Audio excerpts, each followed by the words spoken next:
मैं डॉक्टर कोमल, SM college, Hindi विभाग।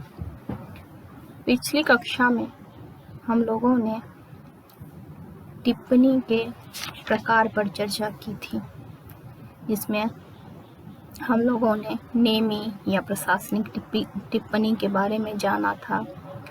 उसके बाद टिप्पणी के दूसरा प्रकार सामान्य टिप्पणी का अध्ययन किया था। अनुभागीय या विभागीय टिप्पणी के बारे में जानकारी प्राप्त की थी। साथ ही यह भी जाना था कि संपूर्ण टिप्पणी कैसे लिखी जाती है। सूक्ष्म टिप्पणी के बारे में भी जानकारी प्राप्त की थी। और अंत में हम लोगों ने अनौपचारिक टिप्पणी की भी चर्चा की थी। टिप्पणी के प्रकार के पश्चात अब हम टिप्पणी की विशेषताओं के बारे में जानेंगे कि किसी भी एक टिप्पणी की क्या विशेषता होती है, या टिप्पणी में किन विशेषताओं का होना अनिवार्य है, या एक अच्छी टिप्पणी में किन गुणों की खोज की जाती है। सर्वप्रथम किसी भी टिप्पणी में संक्षिप्तता का होना अनिवार्य माना जाता है, अर्थात टिप्पणी की पहली विशेषता है उसका संक्षिप्त होना।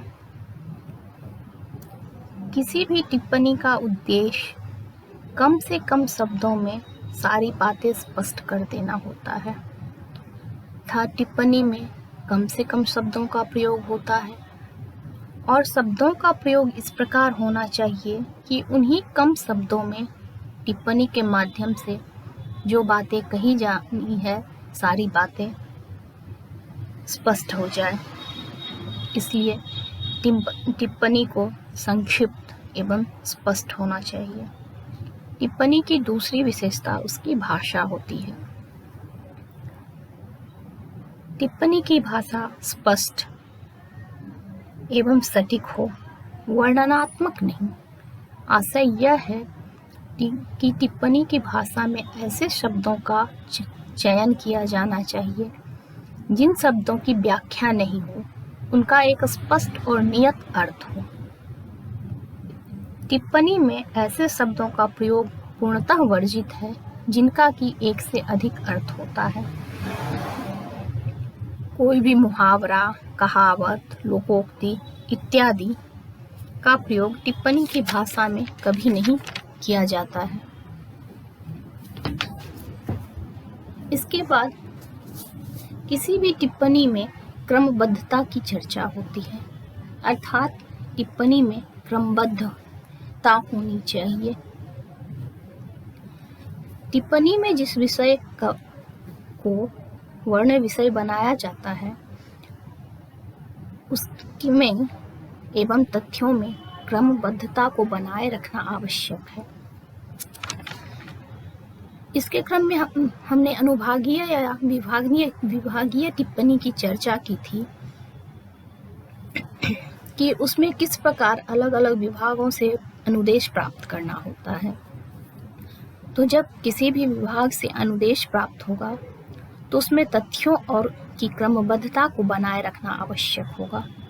उसके पश्चात ही टिप्पणी के द्वारा कोई निश्चय पर पहुंचा जा सकता है। इसलिए टिप्पणी लेखन में विषयों एवं तथ्यों की क्रमबद्धता को बनाए रखना आवश्यक है, क्योंकि इसी क्रमबद्धता के कारण निर्णय लेने में सहायता मिलती है। और पहले ही मैंने आप लोगों को पिछली कक्षा में स्पष्ट कर दिया है कि किसी भी टिप्पणी का प्रयोग अंततः किसी महत्वपूर्ण विषय पर निर्णय लेने के लिए किया जाता है। इसलिए जब टिप्पणी लेखन में तथ्यों की क्रमबद्धता होगी तो निर्णय लेने में सहायता मिलेगी। इसके बाद पहले भी मैंने चर्चा की थी कि टिप्पणी को स्पष्ट होना चाहिए, तो स्पष्टता टिप्पणी की महत्वपूर्ण विशेषता है। टिप्पणी लेखन में स्पष्टता बहुत आवश्यक है, क्योंकि यदि बातें स्पष्ट नहीं होंगी, वर्ण विषय स्पष्ट नहीं होगा, तो निर्णय तक पहुंचने का प्रश्न ही नहीं उठता।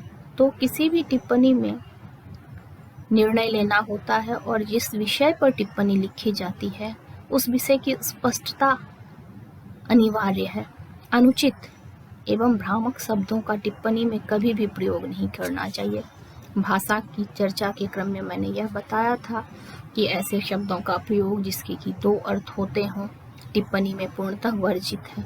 इसीलिए टिप्पणी लेखन में कभी भी ऐसे शब्दों का प्रयोग नहीं करना चाहिए जिनका कि एक से अधिक अर्थ हो या भाषा भ्रामक हो। भ्रामक भाषा का आशय है भ्रम उत्पन्न करने वाली भाषा। स्पष्ट है कि ऐसे ही शब्दों का चयन हो जिस शब्द का एक नियत और स्पष्ट अर्थ हो, भ्रामक अर्थ नहीं हो।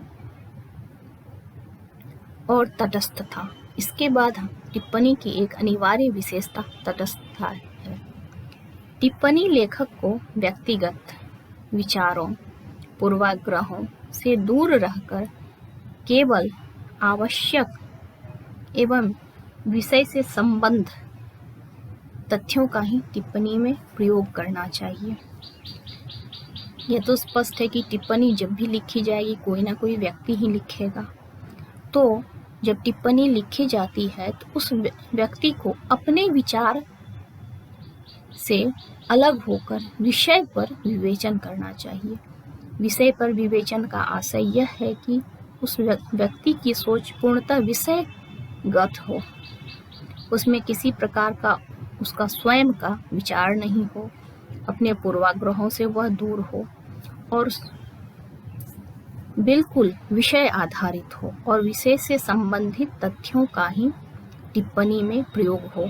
इन बातों को ध्यान रखना चाहिए और इसलिए व्यक्तिगत तटस्थता टिप्पणी की अनिवार्य विशेषता है।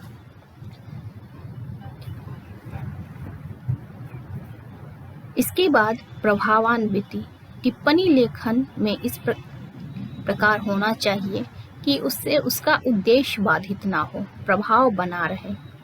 पूरे टिप्पणी का प्रभाव स्पष्ट होना चाहिए, मतलब टिप्पणी के द्वारा वक्ता या लेखक क्या कहना चाह रहा है इस बात को स्पष्ट होना चाहिए। टिप्पणी का प्रभाव कहीं भी बाधित नहीं हो, उसका प्रभाव बना रहे। और इसके बाद टिप्पणी की एक अनिवार्य विशेषता है कि उसकी शैली अच्छी होनी चाहिए। हिंदी की अपनी एक विशेष शैली होती है और टिप्पणी लेखन में यह शैली बनी रहनी चाहिए। इस प्रकार टिप्पणी की विशेषताओं में संक्षिप्तता होनी चाहिए, उसकी भाषा सटीक एवं स्पष्ट होनी चाहिए, तथ्यों में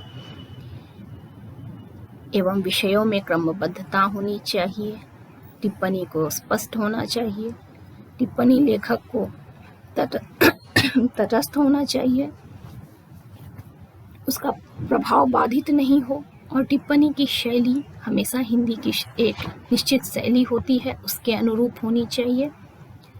इस प्रकार टिप्पणी के विषय में सारी बातें स्पष्ट हो गई। धन्यवाद।